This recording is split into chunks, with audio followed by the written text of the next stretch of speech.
President Ronald Reagan included 1.5 million U.S. Army, Navy, Air Force, and Marine service personnel with the civilian workforce to magically reduce the nation's unemployment rate by 2%. President Clinton decided that those who had given up looking for work, or those who wanted full-time jobs but could only find part-time employment, were no longer to be counted as unemployed. His trick disappeared some 5 million unemployed from the official unemployment rolls. If you work more than 21 hours a week, and most low-wage workers at places like Walmart average about 28 hours a week, you are counted as employed, although your real wages put you below the poverty line. Our actual unemployment rate, as the Los Angeles Times has pointed out, when you include those who have stopped looking for work and those who can only find poorly paid part-time jobs, is not 10%, but somewhere between 17 and 20%. A sixth of the country is now effectively unemployed, and we are shedding jobs at a faster rate than in the months after the 1929 crash. Franklin Delano Roosevelt recognized the danger of unregulated capitalism. He sent a message to Congress on April 29, 1938, titled, "Recommendations to the Congress to Curb Monopolies and the Concentration of Economic Power." In it, he wrote this: "The first truth is that the liberty of democracy is not safe if the people tolerate the growth of power to a point where it becomes stronger than the democratic state itself. That, in its essence, is fascism. Ownership of government by an individual, by a group, or by any other controlling private power. Second truth is that the liberty of a democracy is not safe if its business system does not provide employment and produce and distribute goods in such a way to sustain an acceptable standard of living. The rise of the corporate state has grave political consequences, as we saw in Italy and Germany in the early part of the 20th century. Antitrust laws not only regulate and control the marketplace, they serve as bulwarks to protect democracy. And now that they are gone, now that we have a state run by and on behalf of corporations, we must expect inevitable, and I fear terrifying, consequences. As the pressure mounts, as this despair and desperation reaches into larger and larger segments of the populace, the mechanisms of corporate and government control are being bolstered to prevent civil unrest and instability. The emergence of the corporate state always means the emergence of the security state. And this is why the Bush White House pushed through the Patriot Act and its renewal, the suspension of habeas corpus, the practice of extraordinary rendition, warrantless wiretapping of American citizens, and the refusal to ensure free and fair elections with verifiable ballot counting. The motive behind these measures is not to fight terrorism or to bolster national security. It is to seize and maintain internal control, and it is about control of us. Senator Frank Church, as chairman of the Select Committee on Intelligence in 1975, investigated the government's massive and highly secretive National Security Agency. He was alarmed at the ability of the state to intrude into private lives. He wrote, when he finished his investigation, "That capacity at any time could be turned around on the American people, and no American would have any privacy left. Such is the capacity to monitor everything. Telephone conversations, telegrams, it doesn't matter. There would be no place to hide.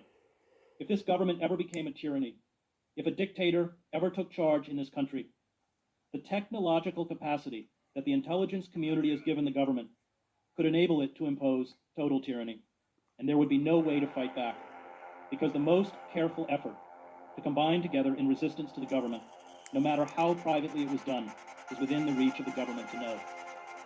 When Senator Church made this statement, the NSA was not authorized to spy on American citizens. Today it is.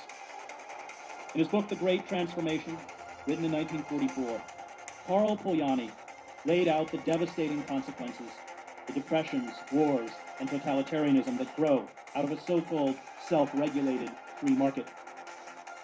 He grasped that fascism, like socialism, was rooted in a market society that refused to function. He warned that a financial system always devolved without heavy government control into a mafia capitalism and a mafia political system. All traditional standards and beliefs are shattered in a severe economic crisis. The moral order is turned upside down. The honest and industrious are wiped out, while the gangsters, profiteers, and speculators walk away with millions. A self-regulating market inevitably turns human beings and the natural environment into commodities, a situation that ensures the destruction of both society and the natural world. The free market's assumption that nature and human beings are objects whose worth is determined by the market allows each to be exploited for profit until exhaustion or collapse. A society that no longer recognizes that nature and human life have a sacred dimension, an intrinsic value beyond monetary value, commits collective suicide. Such societies cannibalize themselves until they die. We face an environmental meltdown that is linked to our economic meltdown. Polar ice caps are melting, sea levels are rising, the planet is warming at an alarming rate, droughts are destroying croplands, Russia's northern coastline has begun producing huge quantities of toxic methane gas. Scientists with the International Siberian Shelf Study described what they saw along the coastline recently as methane chimneys, reaching from the sea floor to the ocean surface. Methane, locked in the permafrost of the Arctic land masses, is being released at an alarming rate as average Arctic temperatures rise. Methane is a greenhouse gas 25 times more powerful than carbon dioxide. The release of millions of tons of it will significantly accelerate the rate of global warming. The continued release of large quantities of methane, some scientists have warned, could actually asphyxiate the human species. But even in the face of this crisis, the oil and gas industry, along with the coal industry, have blunted any serious environmental reform. Profit comes before the urgent task to save the ecosystem on which human life depends.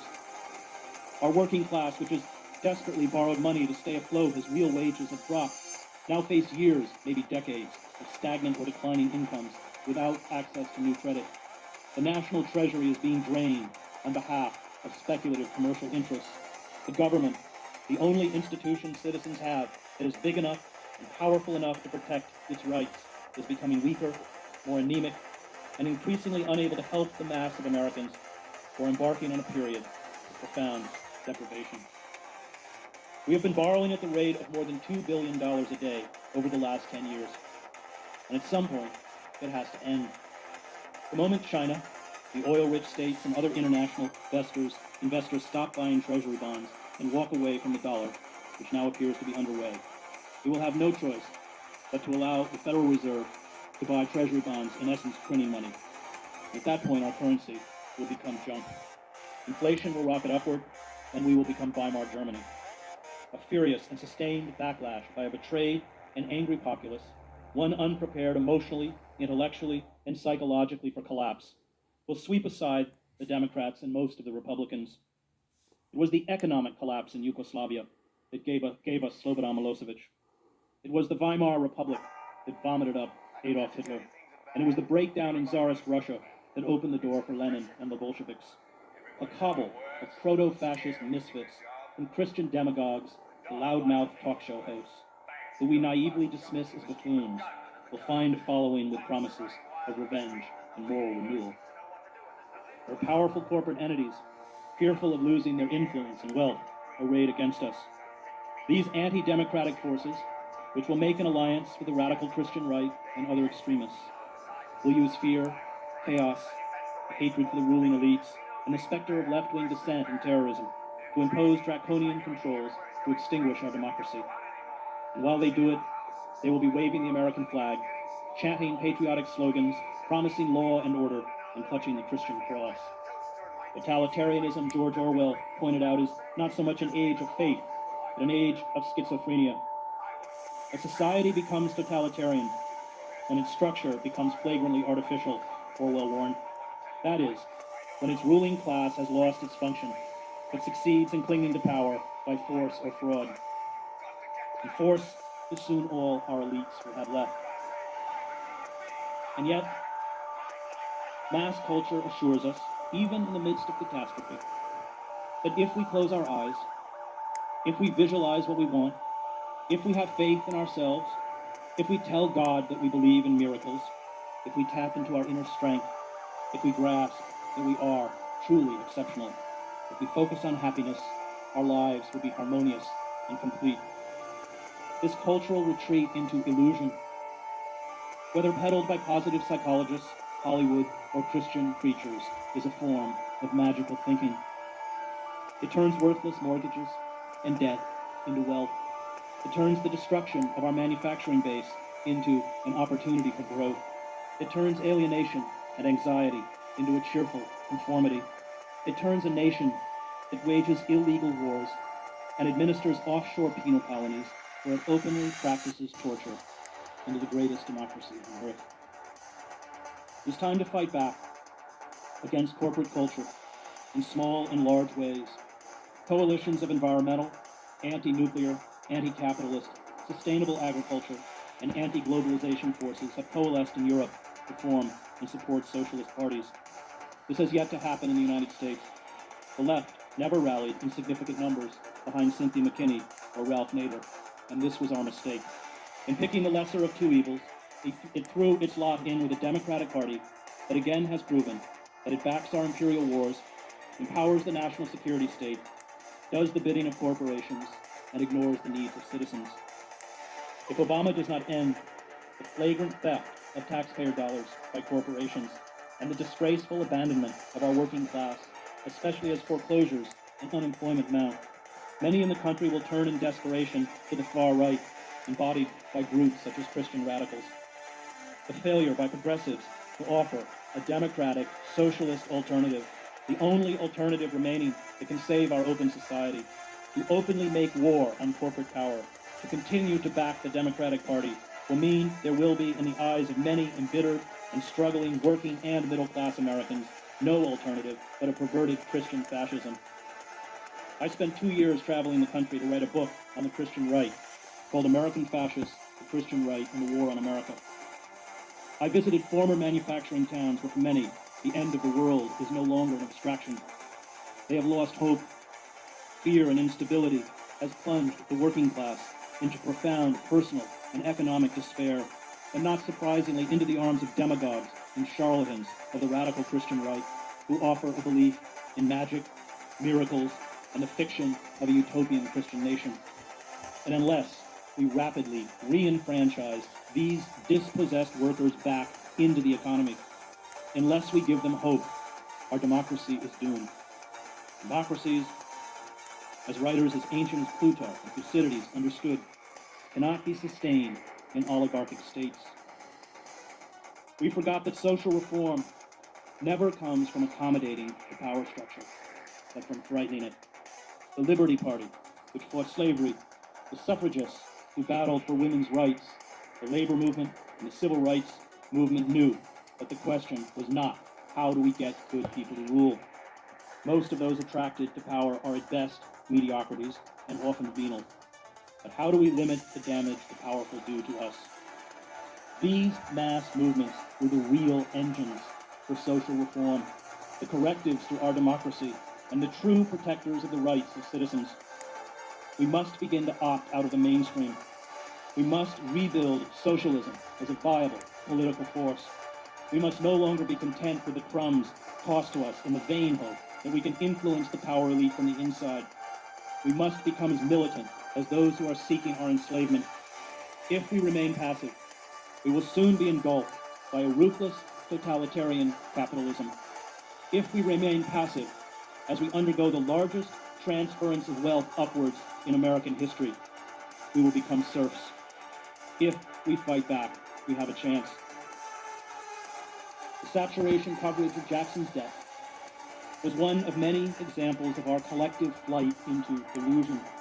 It deflected the moral questions arising from mounting social injustice, growing inequalities, failing imperial wars, economic collapse, and political corruption.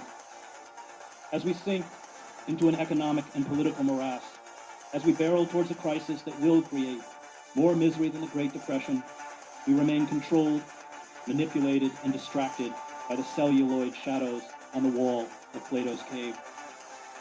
The fantasy of celebrity culture is not designed simply to entertain.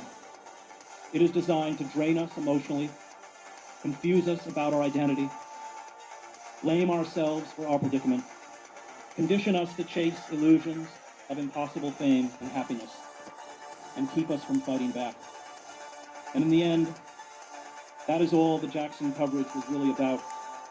Another tawdry and tasteless spectacle to divert a dying culture from the baying wolf at the gate. Thank you.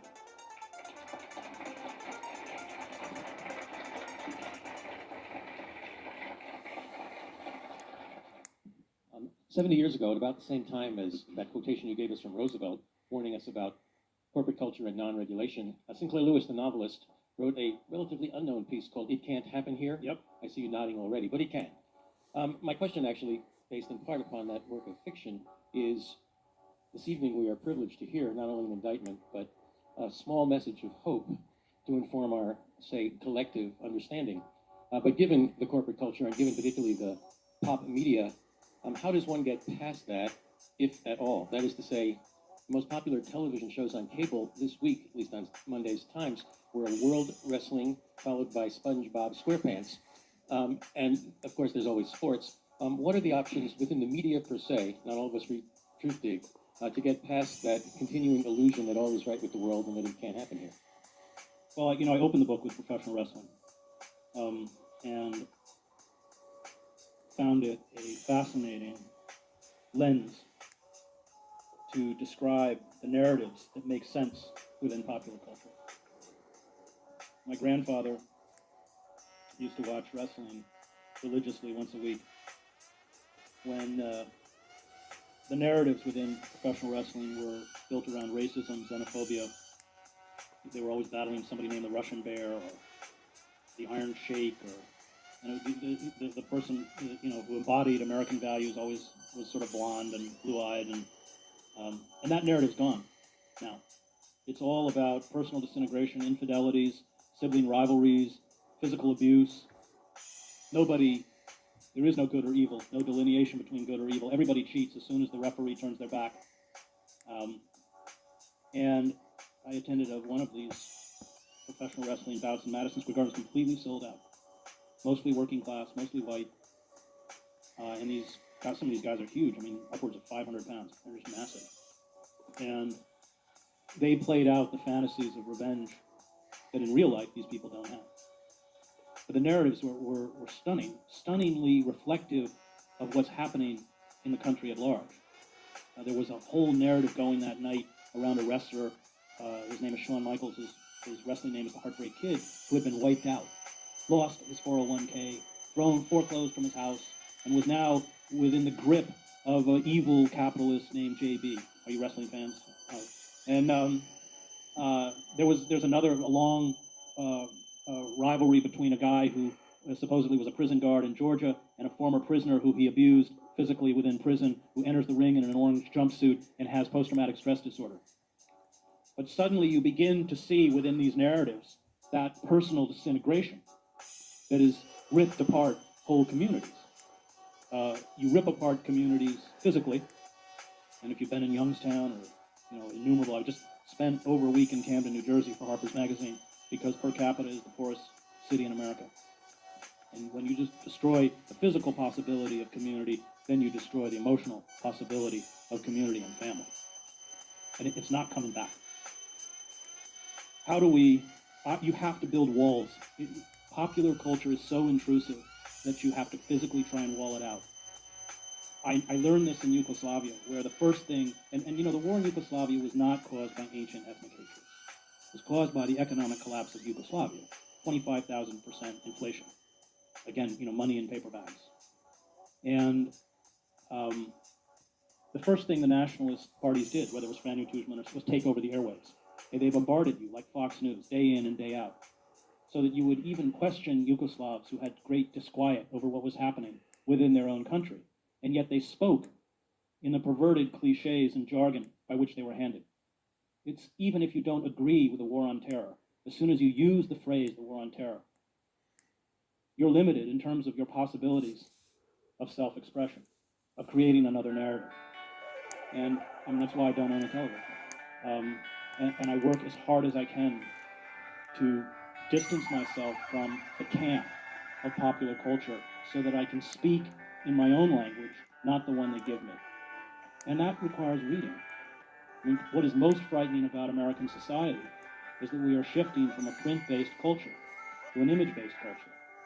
And we are confusing how we are made to feel with knowledge, confusing propaganda with ideology. And totalitarian societies are image-based societies, built around image and spectacle. So I think consciously shutting out the poison is a really important first step. This is not intended at all as a hostile question. Great sympathy. I've had many, so that's okay. No, it's really not. I mean, I know you're not afraid of it, but I just want to make that clear from my own point of view. Because I'm really in great sympathy with your argument, not just this argument, but arguments made in your other books as well. But my question is just, what evidence or arguments can you give us to convince us that your prescription for some kind of escape from this horrible scenario for the future is less utopian than the right-wing scenarios, which are based on emotion and hope and fears? I'm just, Well, because utopianism is a non-reality-based belief system. That's how we got into Iraq. Having spent 7 years in the Middle East, being an Arabic speaker, many, many months of my life in Iraq, the idea that we would occupy Iraq and be greeted as liberators, that democracy would be implanted in Baghdad and emanate outwards across the Middle East, that the oil revenues would pay for all the reconstruction, was utopian. I use the word utopian the way Thomas More coined it in 1516, which means no place. It doesn't exist. You probably never thought of Dick Cheney as utopian, but he is. And the culture of illusion, the empire of illusion, is failing to recognize the inevitable economic decline. It's not just that we can't pay for the lifestyles that we are maintaining internally. We can't pay for empire. I think by 2010, the federal government will have to pay $92 billion a week to service the debt. We're finished. And if you look in the twilight period of any empire, Roman, read Cicero. Austro-Hungarian, read Joseph Roth. Ottoman Empire, people fall, even the Egyptian Empire. For some reason, people fall into this collective state of self-delusion, where they are utterly unable to see the walls literally collapsing around them, and believe in these fantasies of a glorious tomorrow. I mean, the pyramids were built to immortalize for eternity the pharaohs at the very moment that the Egyptian empire disintegrated. I mean, it's a kind of metaphor. Why the New York Times goes out and buys a $600 million office building at the moment it dies. It's a kind of psychological, things are so grim that there becomes a retreat into illusion. And what is illusion? It's really a state of eternal childishness. It's a kind of infantilizing of a society. But the danger is that as the gap or the chasm opens up between the illusion and reality, eventually it becomes impossible when you're being foreclosed from your home, when your unemployment insurance runs out, when you are bankrupt because of medical bills. It becomes impossible to ignore the reality. But if you're not prepared for it, then you react as children, which is to look for a savior, a demagogue, to save you from these inexplicable forces that you have not been prepared for intellectually, emotionally, or psychologically to confront. And that's the danger. Hope, I covered wars for 20 years. We didn't use the word pessimist or optimist. We took very sober readings of which weapon systems were at the end of that road and what the capacity were of those weapon systems to do us harm. And I knew them. War correspondents that had, fantasies about immortality usually didn't live very long. I literally had friends. I knew a guy in Sarajevo who spray painted on the side of his car. He did not have an armored. Save your bullets, I'm immortal. And he used to make a mad dash across the tarmac, separating the airport tarmac, separating the besieged city from the next Croatian town to buy cigars. It was just foolish. Buy the cigars, come back smoking the cigars, and of course the Serb snipers would shoot at him. He is now today a cripple. That a sober reading of reality is the best possibility for survival and hope. And if we continue within a state of illusion, then hope becomes impossible because every decision we make is not reality-based. And you can see it with the financial disfiguration of the country. The theory behind pumping this kind of liquidity into the market is that the banks and the corporations will then, when the money runs out next year, put the liquidity into the market. Well, it's very clear that they're doing what all good capitalists would do with our money, which is hanging onto it. And we're screwed. That is an example of an illusion. Well, there is no working class. I don't have a belief in a working class movement because we've destroyed our working class. And traditionally social movements have been built around a working class. But now we have a new paradigm where nobody has any jobs. I mean, the working class are people who are working 28 hours a week in Walmart. And, as soon as they raise the slightest issue of dissonance with their supervisor, Walmart sends their SWAT teams in by jet to make sure they and all the people they've contaminated in the store don't have a job. And I don't know how we're going to build it because it's a paradigm that we've not seen before. It is a paradigm that its inevitable result is a form of neo-feudalism, and we're already very far down that road. So we have time for a couple more questions. And Hi, thanks a lot for your work. I had a question mainly around what your vision of socialism is that you are saying, That's a good question. and how would you suggest one gets there? But I also wanted to mention that I see the connection between, war is a thing that gives us meaning and the sort of illusionary things that you're talking Yeah. about now, which builds on that same need. Yeah, But anyway, I think you're right. Well, I gave a talk at the University of Winnipeg a few weeks ago and thought, as usual, that I was delivering an incendiary and radical message. And there was this grim-faced group of economics professors after I finished who were there. The whole economics department was there, and one of them stood up and said, "We want to make it clear to everyone in this room that you are nothing but a radical Keynesian." The economics department at the University of Winnipeg is uniformly Marxist. That's Canada for you. Yeah, when I talk about socialism, I am a radical Keynesian. I talk about Swedish socialism. I've lived in France. I've lived in Europe. I'm talking about universal health care. I'm talking about full employment. I'm not a Marxist. I come out of Hannah Arendt, who was a socialist, a democratic European socialist, Karl Popper. I mean, these are the Reinhold Niebuhr. These are the great foundational moral philosophers for me. Upton Sinclair, someone mentioned he was a socialist.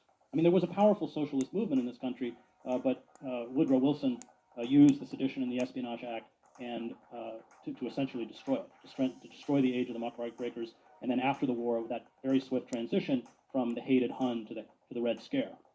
And it had the twin purpose of promoting war and destroying progressive social movements. And I think we have to begin to reclaim those movements because socialism for me is about the common good. It's about not throwing your mentally ill on heating grates in the street. It's about not allowing children in your country to go to bed hungry. It's about making sure that every American, no matter how poor, has access to decent medical care, a public education, the chance to go to university. My son's at Colgate University. It costs $51,000 a year. Can you imagine if they tried that in France? The French university students would shut the country down. We're just, and these kids are borrowing staggering sums of money, and they're not going to get the jobs to repay it. And there's probably some in this room. just one more question. Last summer, I read a book by Marianne Wolf titled Proust and the Squid, where she describes what happens to a child that can't learn how to read, with dyslexia and a whole host of learning disabilities. And in that book, there's a little passage where she talks about Socrates and how Socrates, came from this oral tradition, and he was, railing against, books, and talking about how books are going to come to impoverish the new culture, because he belonged to this oral tradition, and he used to, think, well, you memorize things, and your experience with human beings is richer, whereas, you read a book and there's no feedback. Now, I don't know if anybody would argue that books have not been good for humanity for the past 2,500 years. I'm not sure that Socrates could have envisioned, the library at Alexandria and maybe the 42nd Street Library here, but my question is, we're moving, like you say, from a print-based, literate society to an image-based society, and I'm wondering, whether we're moving from a society that's print-based to an electronic society, and where's this electronic thing going? I look at the the Nook and the Kindle, and now you have the power to carry 60 books. I don't think you have time to read 60 books, but you have the power to carry it. And I'm just wondering if you can make a comment as to where Socrates was criticizing books and where we are now criticizing this electronic image-based society. Socrates' fear, and Socrates understood, in the same way that Jesus understood, and St. Francis understood, that when moral philosophy becomes written down, when it is written down, in the words of Steiner, it freezes speech. It becomes a form of orthodoxy. And that's what terrified Socrates. That dialogue, that struggle for the moral life was too ambiguous to ever be codified. And of course, Socrates' greatest disciple, Plato, was a fascist.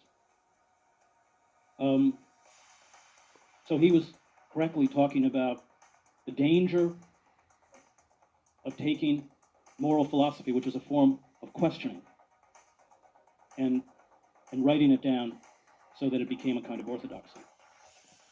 In terms of the internet, you don't read on the internet.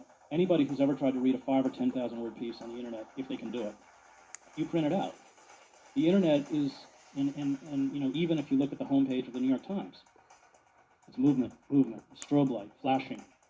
When I first came back from overseas to New York, one of the hardest things to adjust to was how all images around me moved. And so 2 or 3 times a week, I retreated into the Metropolitan Museum of Art because I could stand and reflect on something that didn't move. And you look at my son's generation, who are texting and twittering and listening to music, and it has the capacity to destroy thought. Thought is done in solitude, in silence. And we live in a culture where